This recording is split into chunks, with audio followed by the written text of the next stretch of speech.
बिहार तो सोचता है, जो सोचता है वही करता है। और बिहार एक बार जब अंगड़ाई ले लेता है तो देश बदल जाता है। बिहार की जनता भाजपा को, एनडीए को खदेड़ने का काम करेगी और 40 में 40 सीट महागठबंधन इंडिया जीतने का काम। माननीय अमरदीप कुशवाहा के बात किया, वो मैंने जो बयान दिया, और माले, सीपीआई, सीपीएम, ये तमाम ऐसी पार्टियां हैं जो जनता के मुद्दों पर लड़ाई लड़ती।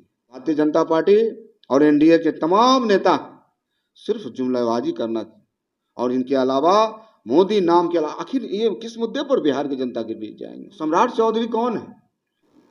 नमस्कार, आप देख रहे हैं विभाग मीडिया नेटवर्क। मैं हूं आपके साथ संजीव कुमार। हमारे साथ अभी मौजूद है रणविजय साहू, जो कि मुड़बाग से विधायक है।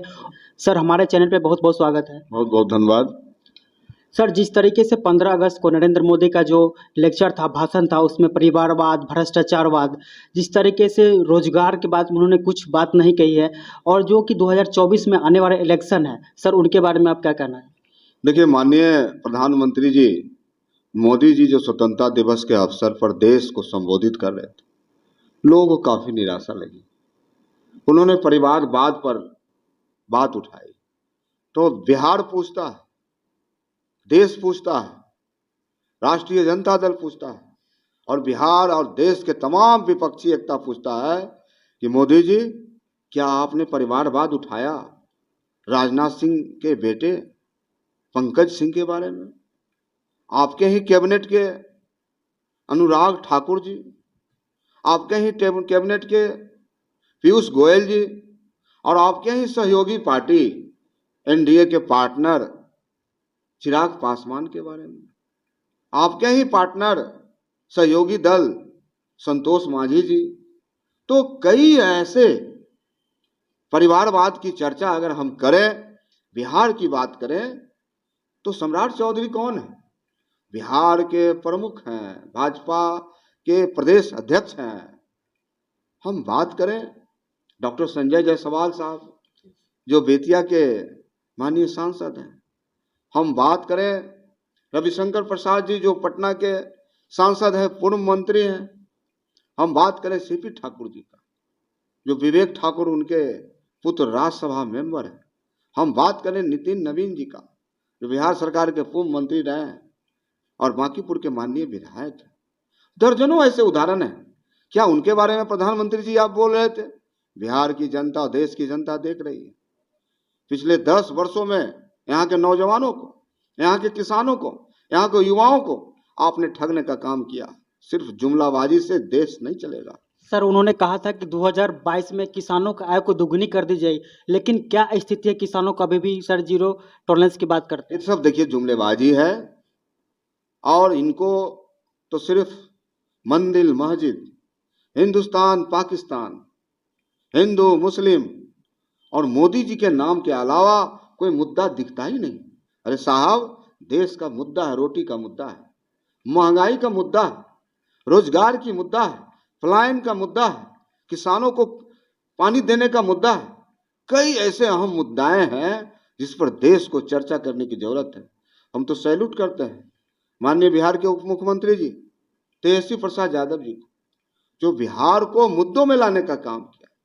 सुनवाई करवाई और सिंचाई की उन्होंने बात की। आज बिहार में तर्कों की बात हो रही है, आज बिहार में रोजगार की बात हो रही है। लाखों लोगों को नौकरियां दी गई, लाखों वैकेंसी निकली है। तो कहीं ना कहीं बिहार जो करता है, देश उसी मॉडल पर चलता है। आपको याद होगा कि बापू ने, महात्मा गांधी ने इसी धरती को देश की गुलामी को जंजीरों से छुड़ाने के लिए चुना था, और वही बिहार है जहां जननायक लोकनायक प्रसाद ने एक बड़ा आंदोलन खड़ा किया था 1977 में, और जननायक कर्पूरी ठाकुर झोपड़ी के लाल इसी बिहार की धरती से। तो बिहार तो सोचता है, जो सोचता है वही करता है। और बिहार एक बार जब अंगड़ाई ले लेता है तो देश बदल जाता है, तस्वीर उसकी बदल जाती है और तकदीर बदल जाती है। और 2024 नजदीक है। बिहार के और देश के नौजवान देख रहे हैं किस प्रकार से जुमलेबाजी की गई है। 2 करोड़ नौकरी की वादा की गई, किसानों को दोगुना आय की बात की गई, प्रत्येक सांसद को 2 गांव गोद लेने की बात की गई, बिहार को विशेष पैकेज देने की बात की गई, विशेष दर्जा देने की बात की गई। बिहार पूछता है और आने वाला 2024 में मुद्दा यही रहेगा और जनता पूछेगी और बिहार की जनता भाजपा को, एनडीए को खदेड़ने का काम करेगी और 40 में 40 सीट महागठबंधन इंडिया जीतने का काम। सर, जिस तरह से जीरादेई के एक सरजीत कुशवाहा, उनका बयान था कि स्वर्ण बॉन्डों पे डायरेक्ट रूप से बोले नहीं थे। सम्राट चौधरी उनके बयान पे उन्होंने कहा था कि सीपीआई माले क्या है, सीपीआई को माले के जो इमुरकट्टा है और हमारी सरकार आएगी तो माले फाले कुछ नहीं, इनको खदेड़ दिया जाएगा।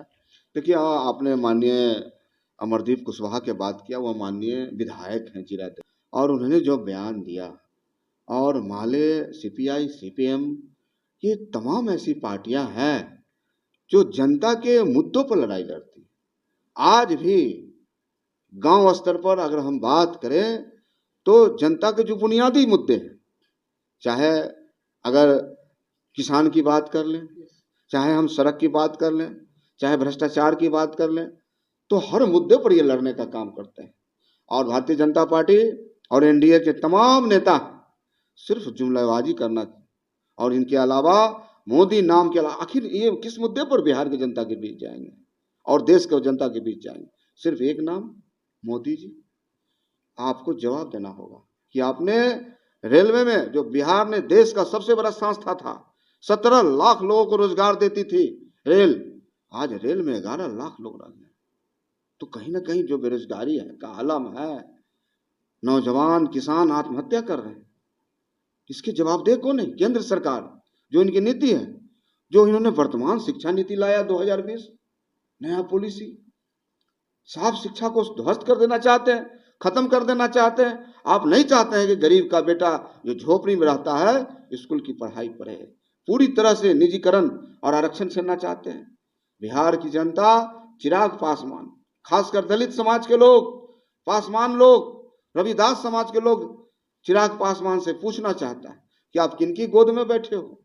जनता सब देखती है, वही पार्टियां, वही दल, वही एनडीए, वही भाजपा जो दलित समाज का आरक्षण को छीनना चाहती है।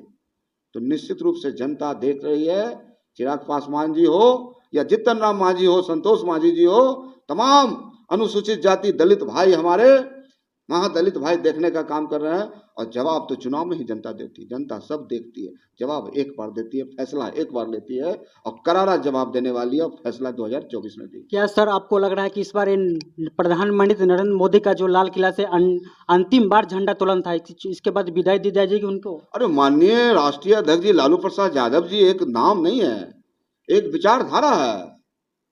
वो गरीबों को, शोषितों के, आज रणविजय साहू, तेल पेरने वाला का बेटा आज बिहार विधानसभा का सदस्य हुआ, तो माननीय लालू प्रसाद यादव जी का देन है। आज बिहार का प्रधान महासचिव राष्ट्रीय जनता दल का हुआ, तो माननीय लालू प्रसाद यादव जी का है। तो लालू प्रसाद यादव एक विचार है, एक व्यक्तित्व है, और उन्होंने तो कह दिया कि माननीय प्रधानमंत्री नरेंद्र मोदी जी अंतिम बार लाल किले से झंडा फहराना है। और हमें लगता है कि लालू जी वह चाणक्य हैं, वह ज्योतिष ने राजनीति की, वो हवा के रूप को समझते हैं, और उन्होंने कह दिया तो निश्चित रूप से वो अंतिम बार ही फहराए हैं। और निश्चित रूप से लालू प्रसाद जो ने कहा है सच कहा है। 2024 के लोकसभा के बारे में क्या कहना चाह रहे हैं? कितनी सीटों पर सर आरजेडी अपने मंत्रियों को आजमाएंगी?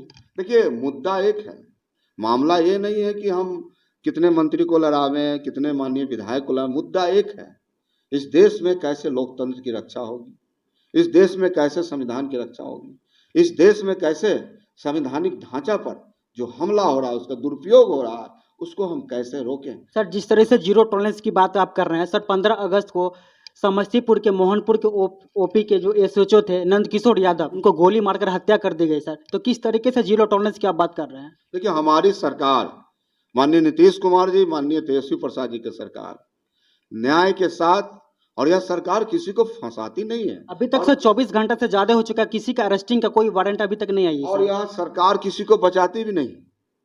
तो हमारे माननीय मुख्यमंत्री जी की नज़र है, बिहार के प्रशासनिक महकमे, डीजीपी, समस्तीपुर के एसपी, तमाम लोगों की नज़र है, और लगातार एसआईटी का गठन किया गया, विशेष जांच दल, कई थानों के पुलिस पदाधिकारी लगे हैं। रिजल्ट आपके सामने में होगा, और अपराधी बचेंगे नहीं। इस बिहार में कोई भी अपराध करने वाले अपराधी बचते नहीं है। अगर कहीं भी बिल के अंदर भी होते हैं तो बिहार पुलिस को खींच मिला।